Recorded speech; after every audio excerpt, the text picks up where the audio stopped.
Hi, and welcome to another edition of Spite Incorporated with your host, Nace Flaw. This is the first time I'm using my actual microphone set up in my office, so if it sounds better, super.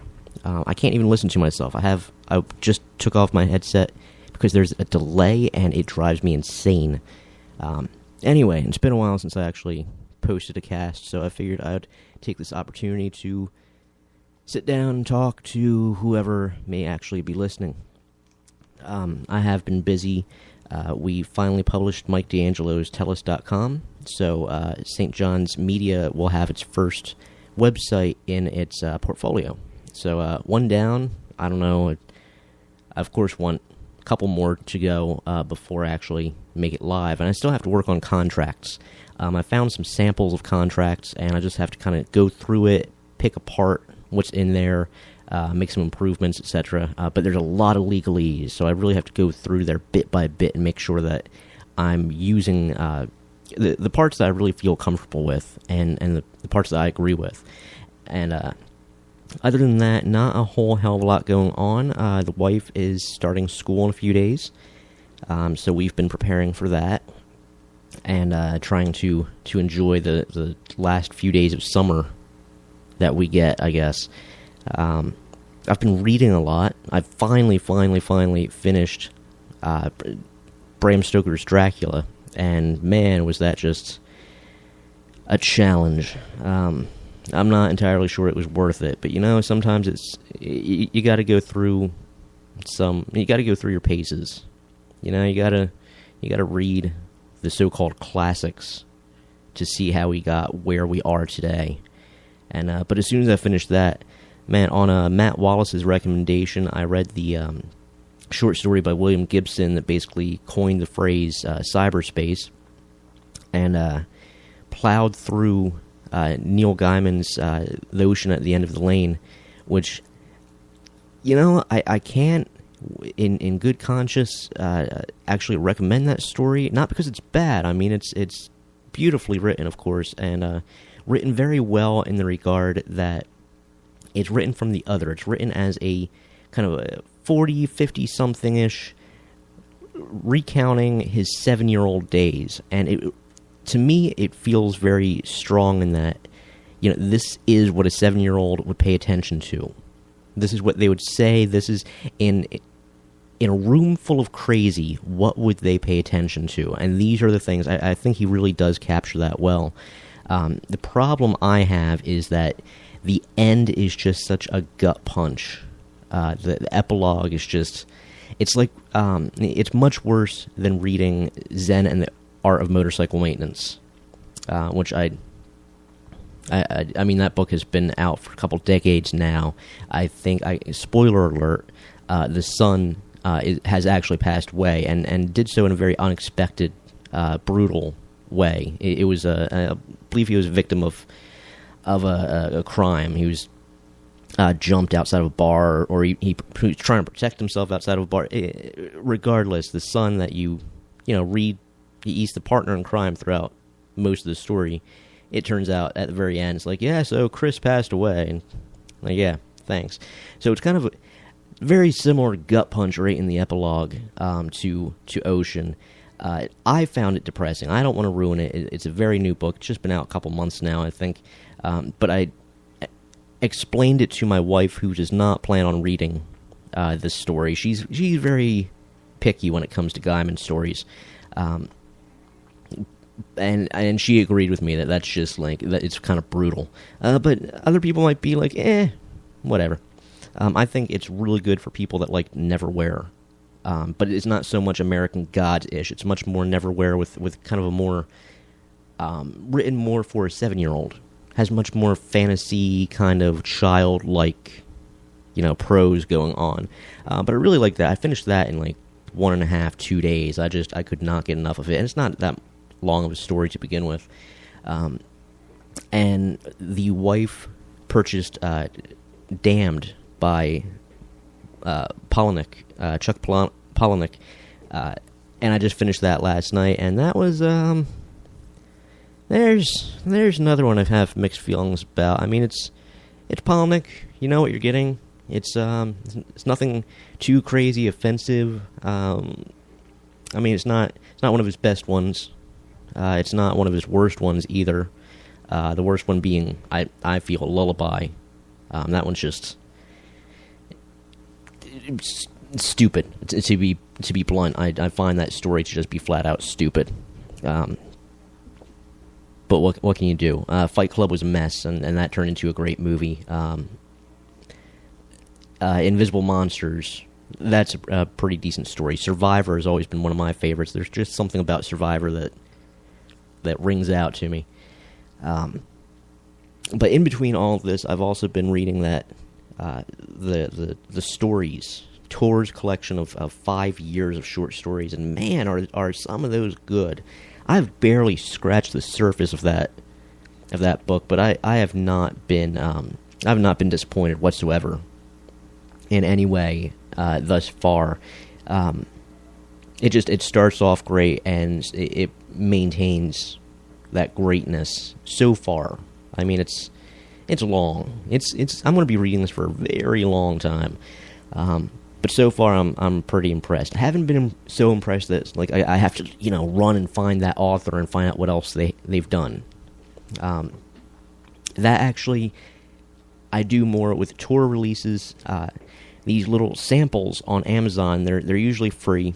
It's like 3 or 4 stories, and what they'll do is they'll put a short story followed by chapter 1 or 2, or the prologue of the author's upcoming release, and a couple of those I've gone like, ooh, this sounds promising, and looked deeper into it, but not any of the stories in the stories so far. And I think my mic is actually moving on me. See, I didn't like recording in the car. There's something about inherently wrong with talking and driving nowadays. I mean, I used to do it all the time, but then, after all the PSAs and kids dying and stuff like that, it just, I don't know, something kind of crawls into you that says driving and talking on the phone are bad. At least for me, I see plenty of people still doing it, normally the assholes on the road. I didn't want to be the asshole in that regard. And so that's why I haven't been doing these casts while driving. But I haven't really had any alone time either. So nice Sunday morning, I have a little bit of time. Figured I'd do this in between chores. Wednesdays, though, Wednesday nights are going to be my new nights of let's get lots of shit done, because I'll be home alone. The wife has a very late night class, and so that would be the perfect time for you to come to my place and rob and rape me. Just putting that out there, just being blunt. I'd prefer you didn't, of course, but to each their own. But that's I think when I'll really get into writing and different projects and such. Those Wednesday nights will be my busy nights, and I get to eat my own fast food, so or cook my own dinner. But really, what's more likely of those two options? And I have started very slowly picking up the writing again.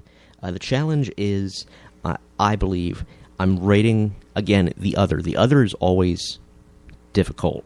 I mean, when you're just writing yourself, that's fine. If you're writing a part of yourself, that's fine. But this, I'm taking kind of a part of myself, because all characters are, to some degree, yourself, or somebody that you know really well. Your interpretation of that person. And this person is this character who I haven't even fully named yet, because I don't have to just yet.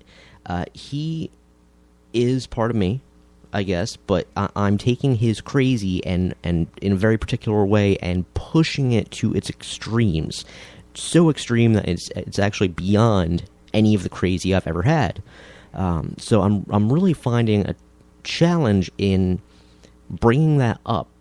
Like, how blunt does a crazy person... How blunt are they with their craziness? Does it come up in every sentence? Does it come up in every paragraph? Does it come up in the conversation at all? That, you're a little bit out of touch. There's something obviously obsessive about this guy.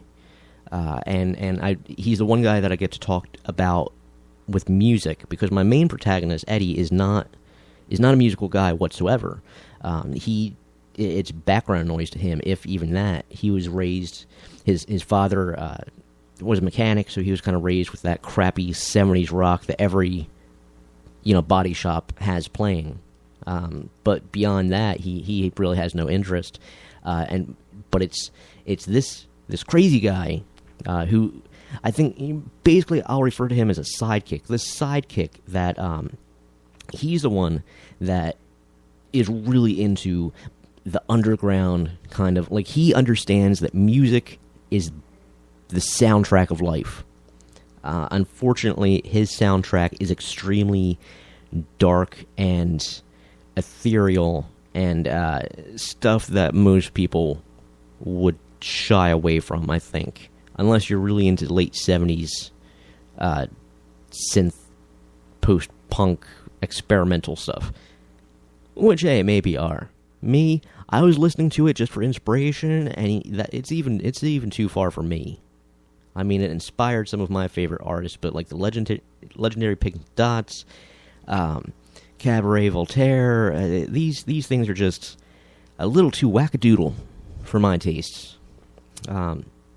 Again, to each their own. If you like it, fine. I'm not in that kind of mindset that I want to listen to that particular genre.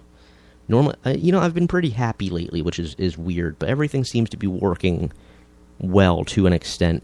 So I've been listening to a lot more house music and breakbeat. So, the happier I am, the faster paced stuff I listen to. Not a big surprise there.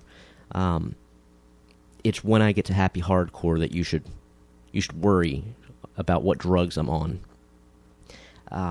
Let's see, anything else going on? Not really. Work is work. Reading, talked about.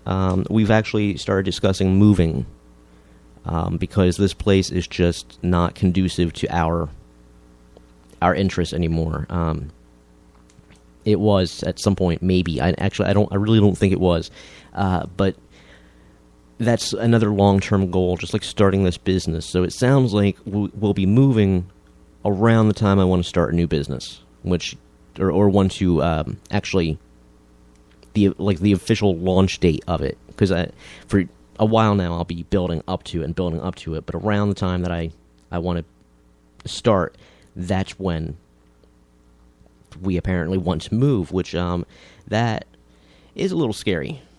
But in the meantime, we'll be slowly upgrading our current household items, because we still have one of those giant box TVs, and it's enormous. It has a really decent screen, and that's the problem. If we get a flat screen that's that size, it's going to cost a lot of money, but at the same time, it'll be so much easier to move, because we kind of refuse to move with this giant-ass box. It took like 4 or 5 guys to move it last time, and still wasn't easy. Things like that. The sofa is torn apart. The cats have shredded our sofa, and there's the how do you get a new sofa knowing the cats are going to destroy it? You just know. That's one of the things about owning pets. You just know they're going to destroy everything, so you don't feel like replacing anything. And what are you going to do with the animals? We're not going to declaw them. That's monstrous. Whatever you say, whatever your opinion, that's disgusting. I am completely against declawing cats. The wife mentioned there's little claw covers, which I remember while working at a shelter, we told that to people as an option because we knew they would never actually go out and buy them. And even if they did buy them, they would never actually get them all on the cat. It was kind of a fake thing to say to them to keep them away from declawing. And it worked most of the time. I couldn't keep my brother from declawing his cat because he had a crazy cat and he had a baby. And it's like, well, why not just get rid of the cat? Can't get rid of the baby. Well, at least you choose not to get rid of the baby. So why not get rid of the cat? But instead, they declawed it and then got rid of it like 6 months later. Again, to each their own. That's the mantra of the day. It's kind of sadder at times than others. But I should get back to chores. It's been about 15 minutes. Hopefully this is a good experiment. And this, because we're always experimenting on this show, always trying to improve, and hopefully this sounds better this way than through the phone while I'm driving, any of those options.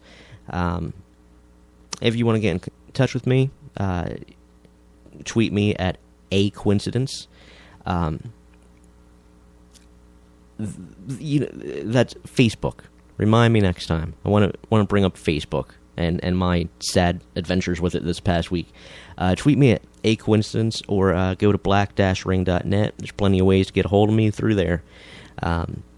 This is Nace Flaw in Spite Incorporated, wishing you a good week, and I'll probably talk to you Wednesday. Till then, have a good one.